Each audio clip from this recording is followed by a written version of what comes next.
আমি আপনাদের আন্দোলনকে কুর্নিশ জানাই। আমি নিজে স্টুডেন্ট মুভমেন্ট থেকে উঠে আসা লোক। আমি স্টুডেন্ট মুভমেন্ট আমি নিজেও অনেক সাফার করেছি জীবনে। আমি জানি আমার পোস্টটা বড় কথা নয়, মানুষের পোস্টটাই বড় কথা। আমি আপনাদের কাছে বলতে এসেছি, কাল সারা রাত ঝড় জল হয়েছে। আপনারা যখন কষ্ট পেয়েছেন, আমিও সারা রাত ঘুমোতে পারিনি। আমারও কষ্ট হয়েছে। এই ঝড় জলের মধ্যে আপনারা যেভাবে বসে আছেন, আমার মানসিকভাবে কষ্ট হচ্ছে। আপনারা আজকে 33 দিন 34 দিন, আমিও কিন্তু রাতের পর রাত ঘুমাইনি। কারণ আপনারা যখন রাস্তায় থাকেন, আপনাদের জন্য আমাকেও কিন্তু পাহারাদার হিসেবে জেগে থাকতে হয়। আমি আপনাদের কাছে যেটা বলতে এসেছি, এত ঝড় বৃষ্টির মধ্যে, প্রাকৃতিক দুর্যোগের মধ্যে আপনারা অনেক কষ্ট পেয়েছেন।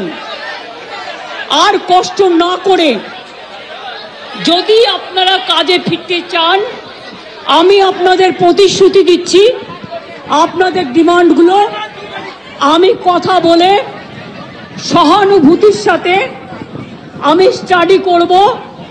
আমি অফিসারদের সাথে কথা বলবো।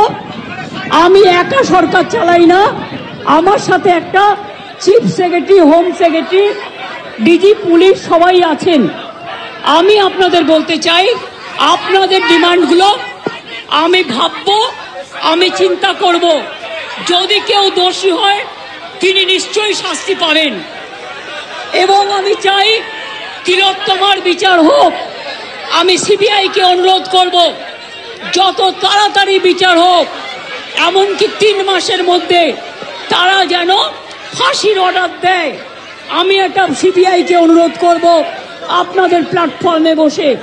আর আপনাদের কাছে আবেদন জানাবো, আমাকে একটু সময় দিন। আমি ব্যাপারগুলো নিয়ে আমি চিন্তা ভাবনা করব। যদি আপনাদের আস্থা ভরসা আমার উপর থাকে, আমি কথা বলে সিদ্ধান্ত, অন্তত যদি কাউকে দোষী পাই, আমি নিশ্চয়ই নেব।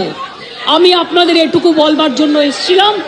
আমি আশা করি আপনারা এত কষ্টের মধ্যে বৃষ্টিতে ভিজছেন এবং আপনাদেরও পরিবার চিন্তায় আছে।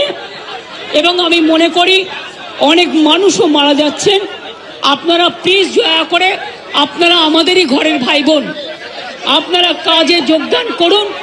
এবং আমি বলতে পারি, আপনাদের প্রতি আমি কোনো অবিচার করব না। আমি একটা কথা বলে যাই, হাসপাতালের ডেভেলপমেন্ট, ইনফ্রাস্ট্রাকচার, সব কাজ আমরা শুরু করে দিয়েছি এবং করব। আমি সব হসপিটালের রোগী কল্যাণ সমিতিতে আমি প্রত্যেকটা একদম রাজ্য থেকে শুরু করে সব মেডিকেল কলেজ এবং মাল্টি সুপার হসপিটাল, যত রোগী কল্যাণ সমিতি আছে, আমি প্রিন্সিপালদের চেয়ারম্যান করব। এবং তাতে জুনিয়র ডাক্তারও মেম্বার থাকবে, সিনিয়র ডাক্তারও থাকবে, নার্সও থাকবে, একজন পাবলিক রিপ্রেজেন্টেটিভ থাকবে এবং পুলিশ থাকবে। এই সিদ্ধান্ত আমি নিয়েছি। আপনাদের আরজিকর মেডিকেল কলেজেরও আমি রোগী কল্যাণ সমিতি ভেঙে দিলাম এবং সব মেডিকেল কলেজের আমি রোগী কল্যাণ সমিতি ভেঙে দিলাম। আমি নতুন করে এটা তৈরি করব। এবং আপনাদের আমি বলতে পারি, বাদবাকি আপনাদের যা ডিমান্ড আছে আপনারা আমাকে বলেছেন। যদি সত্যি কেউ দোষী হয়, দোষীরা শাস্তি পাবে। দোষীরা কেউ আমার বন্ধু নয়, দোষীরা কেউ আমার শত্রুও নয়। আর আপনারা যারা ভাবছেন কেউ আমার বন্ধু, আমি তাদের চিনি না, আমি তাদের জানি না এবং আমাদের সাথে কোনো সম্পর্কও নেই। তারা এসছেন প্রসেসের মাধ্যমে। এই প্রসেস ফাইনাল হয়ে আমার কাছে আসে এবং তাই মাত্র 1 মাসের মধ্যে যারা এসছে তাদের কথা যদি তারা কোনো ব্যাপারে এই খুনের সাথে, মার্ডারের সাথে, দুর্নীতির সাথে যুক্ত থাকে, আমি নিশ্চয়ই সাধ্যমতো চেষ্টা করব কথা বলে অ্যাকশন নেবার। আমি আবার আপনাদের কাছে বিনীত অনুরোধ করব যে আপনারা নিজেদের মধ্যে কথা বলুন, কথা বলে সিদ্ধান্ত নিন এবং আপনারা কাজে ফিরুন। আপনারা আমার ভাই বোন, এটুকু জেনে রাখবেন, আপনাদের জন্য সিম্প্যাথি, আমি কোনো অ্যাকশন নেব না। আমি ইউপি পুলিশ নই। ওরা এসমা জারি করেছিল, ওরা 6 মাস মনে রাখবেন স্ট্রাইক র্যালি বন্ধ করে দিয়েছিল। আমি এসব করব না। আপনারা নিশ্চিন্ত থাকুন, কোনো ডাক্তারের বিরুদ্ধে, কোনো কারো বিরুদ্ধে কোনো অ্যাকশন নেবার আমি বিরুদ্ধে। আমি জানি আপনারা অনেক কাজ করেন, মহৎ কাজ করেন। আপনাদের ছাড়া সিনিয়ররা, যেটা কিডনি ডিপার্টমেন্টে মারা গেছে, ক্যাথলেবও চেঞ্জ করতে পারে না, ক্যাথিটার চেঞ্জ করতে পারে না।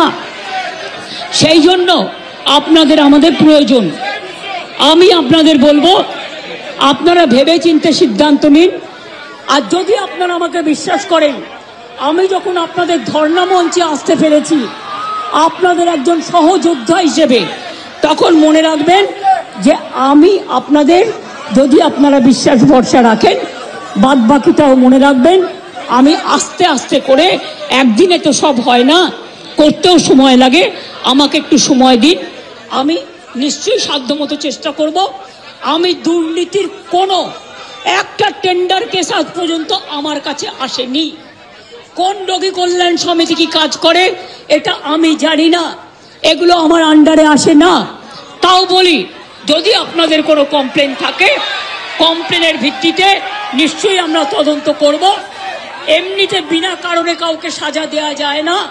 তদন্তে যদি প্রমাণিত হয় আমি নিশ্চয়ই সাজা দেব। আর একটা কথা, সুপ্রিম কোর্টে কেস চলছে, মনে রাখবেন 17 তারিখেও ডেট আছে। আমি চাই না আপনাদের কোনো ক্ষতি হোক। আপনাদের দিদি হিসেবে আপনাদের কাছে আমি অনুরোধ করতে এসেছি। আমি মুখ্যমন্ত্রী নই, আমি মুখ্যমন্ত্রী হিসেবে বলতে আসিনি, আমি আপনাদের দিদি হিসেবে বলতে এসেছি। যাতে আপনারা না ভাবেন, হ্যাঁ আমি চিফ মিনিস্টার আছি, আমি একটা পার্টিও বিলংস করি, কিন্তু আপনাদের কাছে এসেছি যদি বলেন as a chief minister, as a elder sister, এবং আপনাদের আন্দোলনের সমব্যথী এবং সমসাথী, তাহলে আপনাদের অনুরোধ করব আমার কথা শুনুন।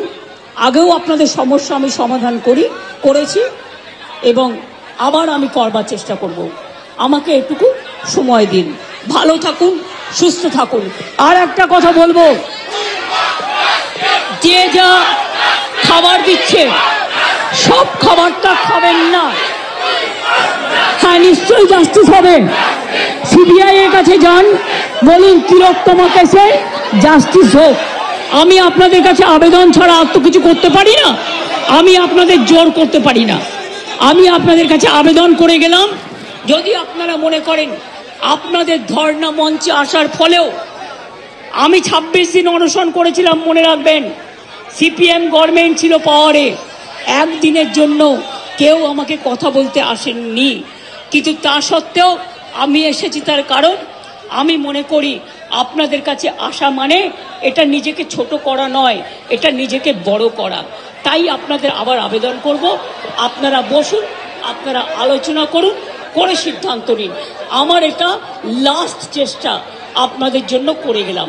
বাদ বাকিরা যদি আমার উপর ছেড়ে দেন, আপনারা জাস্টিস পাবেন, আপনারা ইনজাস্টিস হবে না, এটুকু আমি বলতে পারি। অনেক ধন্যবাদ, নমস্কার, এবং আপনাদের সকলকে অনেক অনেক ধন্যবাদ জানাই।